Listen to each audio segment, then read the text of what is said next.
Welcome to the Keiser Report. I'm Max Keiser. I'm Stacy Herbert.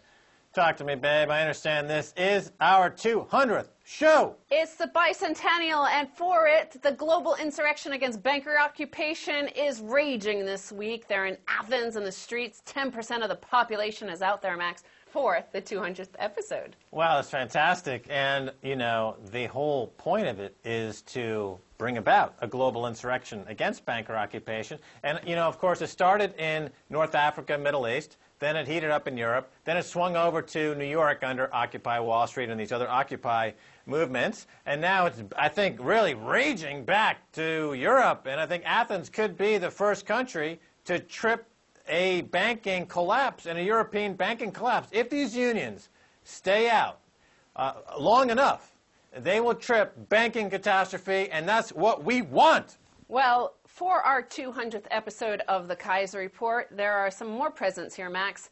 Giabo makes it to the Urban Dictionary. That's the global insurrection against banker occupation. Giabo is a movement and soon to be PAC that advocates for the people against the large banks that have come to occupy every level of government and influence around the globe. Let's go, Giabo. Yeah, Stacy Herbert, you and I have permanently transformed the vocabulary of what people use according to Urban Dictionary, which of course is the People's Dictionary. So global insurrection against banker occupation, we introduced that term on this show. Now it has become part of the vernacular of this global insurrection against banker occupation. Well, I also put out there on Facebook and Twitter for inviting people to send in their artwork. And this image here is from Michael Denning. Every revolution needs a man with a vision. Keiser Report. And you see the RT logo down there on the left, and you also see 200. Well, RT deserves big kudos because they have covered this global insurrection unlike any other network in the world. You know, it's becoming really their signature, and they are trouncing the competition because they were totally ahead of the crowd. Now the mainstream in the U.S. and the U.K. is just waking up to what RT has been covering for months. Well, let's talk about why there is a Giabo, why there is a global insurrection against banker occupation. Eurozone pushing for tougher policing of Greece. According to this Reuters article, some Eurozone countries want a European Commission task force to be given extra powers to oversee the sale of Greek state assets and the country's civil service under a far-reaching plan to tighten supervision of Athens. The source said there was a need to take over some of the sovereign functions of the state to get the machine running. The proposal would involve sending hundreds of these austerity police force, is what you can call it, to Greece. This is exactly what we warned about. When we were down in Greece, we told the people directly, face-to-face, that they were going to lose their sovereignty, that the outside banking collective would take their assets based on debts that they themselves imposed onto Greece, that Greece never imposed on themselves. And now they're going forward, and they will use force. This is worse than the junta. The troika is much worse than the junta. Well, exactly, and the protests this week in Greece were bigger than the ones in 1974 when the junta was forced to leave. But listen, this source told Reuters, the idea is living in some capitals, this idea that there needs to be an austerity police force. There is no alternative. Oh, ding dong, hello, Margaret Thatcher. Remember during the beginning of the Reagan-Thatcher era, which incidentally in the U.S. was the beginning of the bailouts for banks. Reagan initiated this whole bank bailout initiative, and at the time he said, oh, well, it'll never happen again. But of course it became the precedent for how America does business going forward. But Margaret Thatcher said this, there is no alternative. TINA, as it became known. And this was a falsehood then. It was merely a pretext to bring in financialization, to replace manufacturing, gut the economy, put millions of people out of work, and if they complain, start wars and send them off to foreign countries and get them blown apart. Now they're repeating, Tina, there is no alternative. There was an alternative then, and there is an alternative now. It's called insurrection. Well, exactly. Lady Liberty should go beat the out of Tina, because she is with the monarchs of the global financial system. Tina is the one telling us there is no alternative but subjugation and slavery. they can't stand. And the people of Greece, now the ball is going back into their court on the global insurrection against banker occupation, and they have it within their purview, within their wherewithal right now to trip banking catastrophe in Europe to save their sovereignty. Get to it! Now, if Americans think they're not going to be confronted with Tina, Bank of America takes sleaze to a new level. Yes, Bank of America quietly moved $53 trillion in derivatives from its holding company to its subsidiary that holds $1 trillion in customer deposits and is insured by the FDIC. If any part of these derivatives blow up, the taxpayer will then be on the hook for the $1 trillion in deposits. This is just another example of abusing all the non-existent banking regulations to benefit insiders in the banks, like Bank of America, of course, now it's part of Merrill Lynch, and a couple of other banks they threw in there. And they're using this technique of playing musical chairs with trillions and trillions of debt. The goal, of course, is always to get that debt lined up with depositors and then rape the depositors unmercifully and with extreme prejudice. Well, Tina, there is no alternative. Margaret Thatcher and Ronald Reagan, who set in motion this banking catastrophe we have, were also present during the collapse of communism, where the system collapsed because the people just stopped working and then rebelled against the oligarchs who were taking everything. Well, we see that same situation happening today, Max. Here are some really interesting headlines from America. Toll of heavy drinking on U.S. economy rises.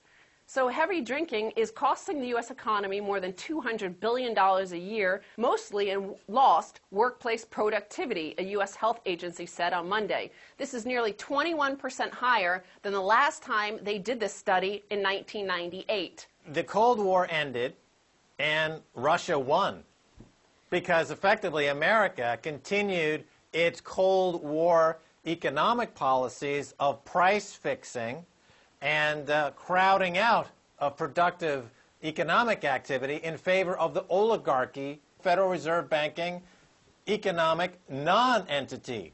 Well, the fact is, Max, if you look at the charts of U.S. productivity since Tina arrived on the scene, every single dollar of productivity, every single one of those dollars went to the top 1%. So why be more productive in your work? Why not show up drunk? Why not stay home with a hangover? Why turn up to work when the oligarchs are only going to take that money and use it to increase their power, to buy more Ronald Reagans, to buy the next politician? Well, yes. When I was working on Wall Street, I was at a firm called Oppenheimer, and famously, when I was there, one of the brokers fell over drunk and hit the floor and passed out. The manager at the time, by the initials DT, simply walked over, picked him up, put him back in his chair, put the phone in his hand, and dialed the phone and said, "Keep dialing, son." So in other words, drunk, drug-addled automatons whose sole purpose is to financially rape people is the model, and it's continuing unabated because nobody in Washington, or no regulation, is stepping forward to stop. This propaganda in this article continues that 72% of this alleged lost $180 billion cost was due to lost productivity, and most of the cost was borne by the drinkers themselves in the form of lost income. But like I said, that lost income, you should just lose that income. Continue to drink more. If this is the way that Americans can respond like the Greeks and take down the banking system, them just staying home drunk. Well, remember the cigarette companies, their argument for why they should not be forced to outlaw cigarette smoking is that cigarette smoking killed so many people per year that the economy ultimately would save on health care costs. Now, yes, if people drink themselves to death, they're going to save money in health care costs. That's true. If people are sent to foreign occupations and get murdered for no reason other than to make bankers a few bucks, so yes, that, I suppose, could be the basis of your economy. But how is that different than, let's say, running a concentration camp or Pol Pot or anybody else, these other dictators? How is Hank Paulson, a Lloyd Blankfein, and Jamie Dimon not a mass murderer? Send me an email right now and explain that to me. I don't see the difference. Well, in fact, Max, you could call Lloyd Blankfein. Here's a headline. Call Goldman Sachs CEO Lloyd Blankfein on his cell phone and cheer him up. The number is 917-743-0939. I'm sure he has a new one by now, but apparently somebody released his cell phone number into the public domain. And the reason why they're saying you should cheer him up is because Goldman Sachs just reported a nearly $500 million loss in the third quarter. Some of the suggested messages are, I know you just lost $500 million, but look on the bright side. You've set aside $10 billion in bonuses to pay out to your 34,200 employees. Or, hey, just do what I do when I run out of money. Head over to the Fed's discount window and borrow more at no interest. Well, it's amazing that Goldman can lose any money. I think they just do that for show. Because, for example, we know through high-frequency trading they steal $100 million a day on the New York Stock Exchange floor, gratis, no cost for that whatsoever. And all the other government programs they get bailed out on, and all the risk arbitrage, positive interest rate, cash flow, currency spreads that they put on every single day, or the volatility spreads that they get paid on every time they announce false rumors or manipulate the market in some way. So these losses are just for show. They're hoping to keep their heads attached to their bodies. Will it work? I doubt it. If they're going to live by the fraud, they should die by the fraud. But one more sign of this, the collapse of America, just 1 in 7 U.S. workers are normal weight without chronic health issue. So Gallup estimates that 450 million days of work a year are missed because of weight and other health problems, resulting in an estimated cost of $153 billion in lost productivity. Again, that's good. You don't want that money going to Lloyd Blankfein anyway. He would just use it to hire a mercenary army to go overthrow some other government somewhere and steal their oil and resources. Well, in order to have a competitive economy, you need to attract the competitive elements in the economy. Let me explain something. People in America who would be competitive and create jobs, create companies, create growth, are not doing so because it's not competitive. It's so easy to just put on an algorithmic trading program and make a few $1 billion that it doesn't attract any real competitors. I mean, myself, for example, I could be over there doing jobs, creating companies, and hiring people if it was competitive, if it was interesting. But it's so uninteresting that it's not even worth my time. How to make it interesting? Start raising interest rates. This would weed out all of the posers and the Lloyd Blankfeins and the Jamie Dimons who don't really compete. They're just sucking on the government teat. And it would bring in real competitors, people like myself, for example. But until that happens, I'd rather just sit by the sidelines and watch the whole thing collapse. Well, apparently a lot of people are showing up at work and just sitting on the sidelines. It's called presenteeism. And they said if you counted that the losses in productivity to the U.S. economy could be as high as $1.1 trillion. Trillion here, trillion there. Eventually it adds up to real money. Okay, Stacy Herbert, you're coming back for part 2, aren't you? I was going to occupy Keiser Report as a special Giabo episode, but you let them know. All right. Stay tuned.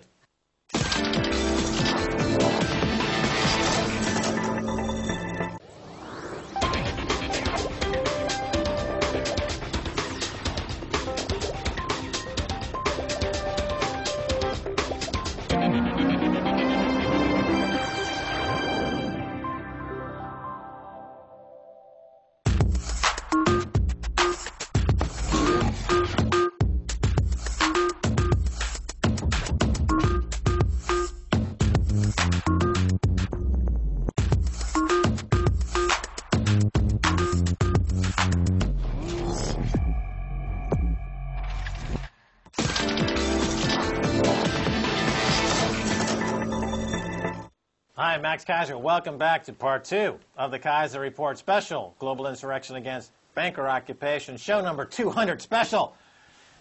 Double header with Stacy Herbert. Yes, Max, I'm occupying Keiser Report for the second half. Yeah, baby. So I also did, invite comments and questions and images and artwork for this special Keiser Report, episode 200. And we have a statement on our Facebook page, facebook.com/Keiser Report, from John Michael Orr. He said, "The Keiser Report is the best show in any form of media, period. I hope you and Stacy can become the anti-Wall Street's John and Yoko." We already are heading in that direction. There's a film we're making in Amsterdam, room 702 of the Amsterdam Hilton Hotel. We're going to have a bed-in where we're going to give financial peace a chance. Max and Stacy in bed, finally.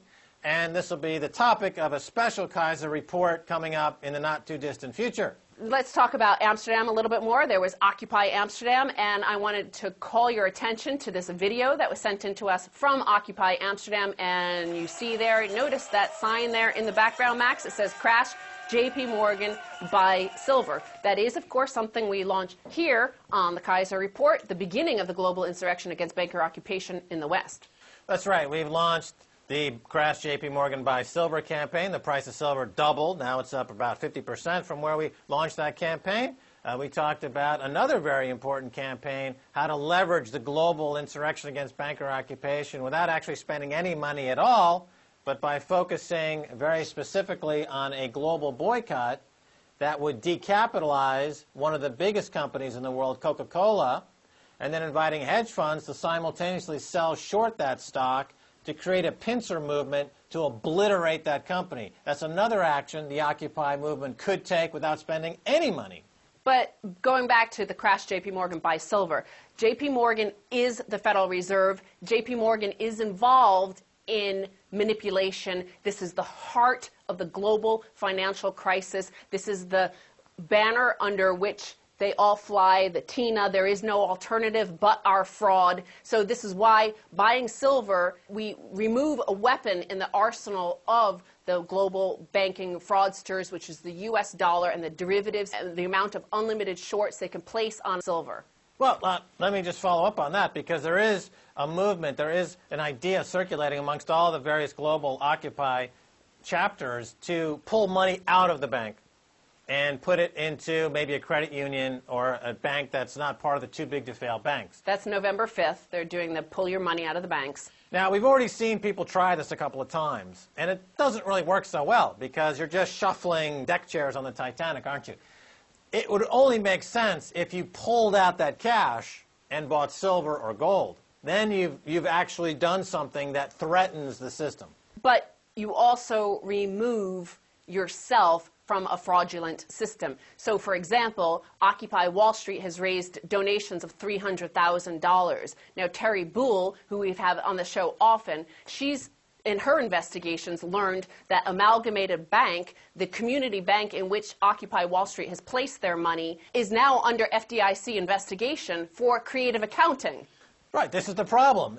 Like I said, deck chairs rearranged on the Titanic. Okay, so here's another image sent in from John Krause in Florida, and it combines these two things, the Silver Liberation Army and GIABO, the global insurrection against banker occupation. History made fresh daily. Rise up, MaxKeiser.com, and RT. Excellent artwork. Keep it coming.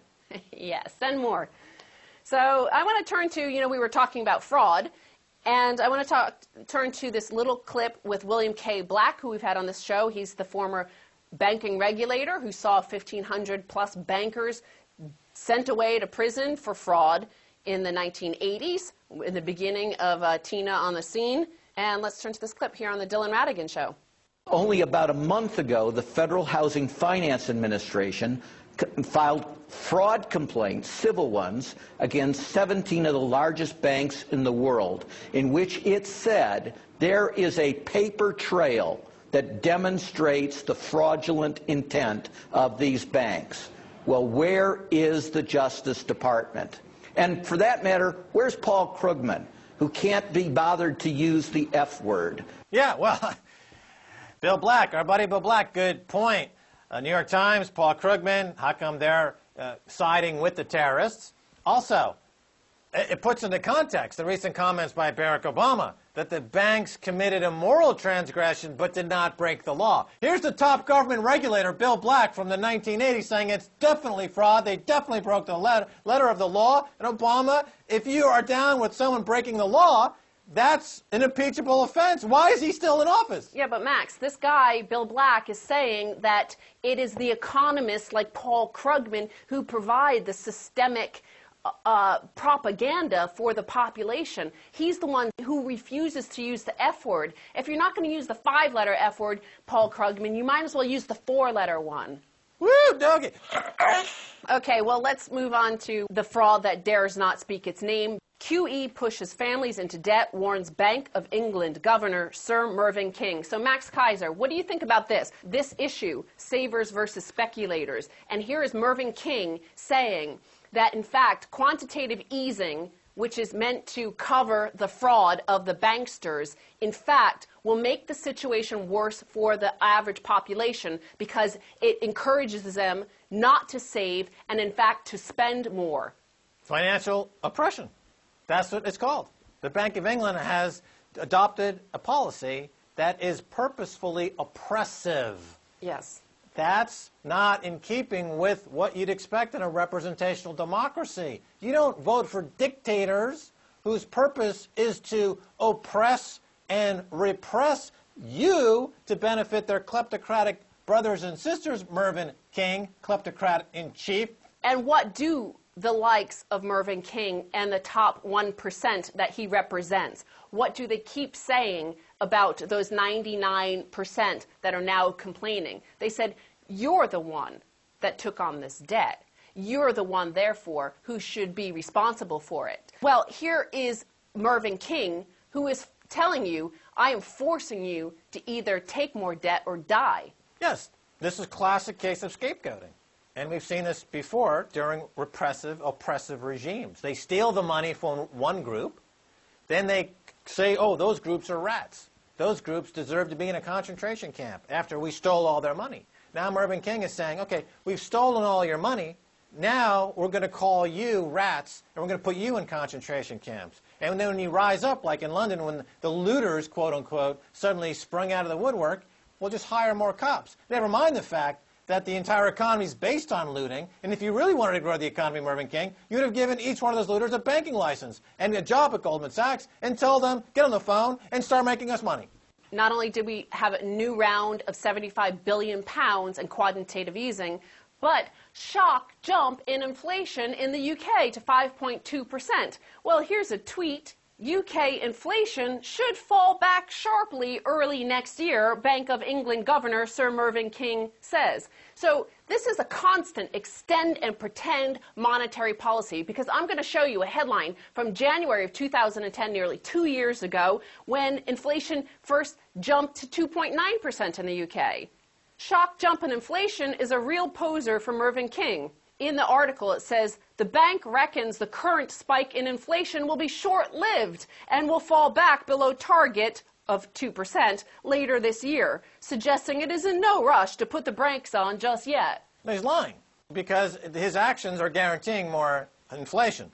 So it's like saying he just punched people in the face and saying that it didn't hurt, and that you shouldn't be bothered when I punch you in the face again. Look, I was on BBC 5 Live, I think 2 months ago, 3 months ago. I told the presenter, point blank, that the policies in the UK are going to cause this spike in inflation. And the way that the end of the interview was, well, thank you for that gloomy assessment. So in the UK, of course, if you speak the truth, it's characterized by the BBC as gloomy, as a downer.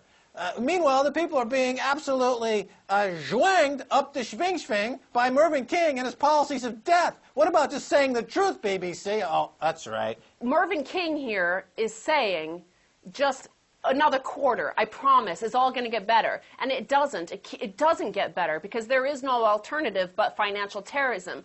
And what is the same thing that you see in the political system? People seek a political solution to this banking terrorism. And they keep on saying, oh, just 4 more years of George Bush, and then we'll get a Democrat in there. Oh, now it's just 4 more years of Barack Obama, and it'll all get better, but it never does. And you could see this in the final headlines here, Max. Romney, top 10 campaign contributors. Who's number 1? Goldman Sachs. Number 2, Credit Suisse, then Morgan Stanley, Bank of America, and then rounding up the top 10 is J.P. Morgan. Right, more of the same.